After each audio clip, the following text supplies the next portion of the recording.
જાણીશું તે શું કહેવા માગે છે, સમાજને શું મેસેજ આપવા માગે છે।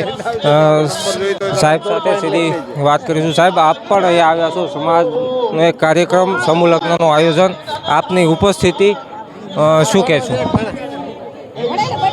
સમાજની અંદર આ પ્રકારની ગતિવિધિઓને કારણે સામાજિક રીતે લોકોને સંગઠિત થવાનો અવસર મળતો હોય છે અને લગ્નોના માધ્યમથી સમાજની અંદર સમય, શક્તિ અને પૈસા તમામનો બચત કરવા માટેનો આ એક ઉત્તમ રસ્તો છે।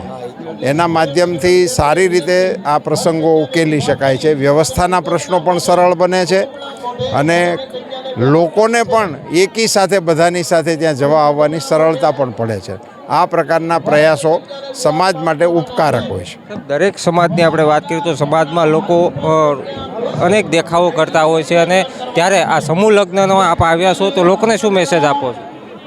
સામાજિક રીતે નવી પેઢીને ભવિષ્યમાં સારું વાતાવરણ મળે, સારું શિક્ષણ મળે અને સારું ભવિષ્ય મળે એ માટે સમાજે સજાગતાપૂર્વક પ્રયાસો કરવા। ધન્યવાદ। આભાર। તો આ હતા રૂપાલા સાહેબ, તેઓ પણ હાલ અત્યારે ઉપસ્થિત થયા હતા તમામ લોકોને અને ખાસ કરીને કડવા પાટીદાર સમાજનું જે આયોજન હતું, સમાજ દ્વારા સમૂહ લગ્નનું આયોજન કર્યું હતું, ત્યારે અન્ય લોકોને, અન્ય સમાજને પણ તેઓ એક મેસેજ આપી એક વાત કરી રહ્યા છે કે દરેક લોકોને સમૂહ લગ્નમાં જોડાવવું જોઈએ, ખોટા જે ખર્ચ કરવામાં આવે છે, ખોટા દેખાવો કરવામાં આવે છે તે ન થવા જોઈએ અને સમૂહ લગ્નમાં જોડાવા જે રૂપાલા સાહેબ છે તેમના દ્વારા પણ કહેવામાં આવ્યું।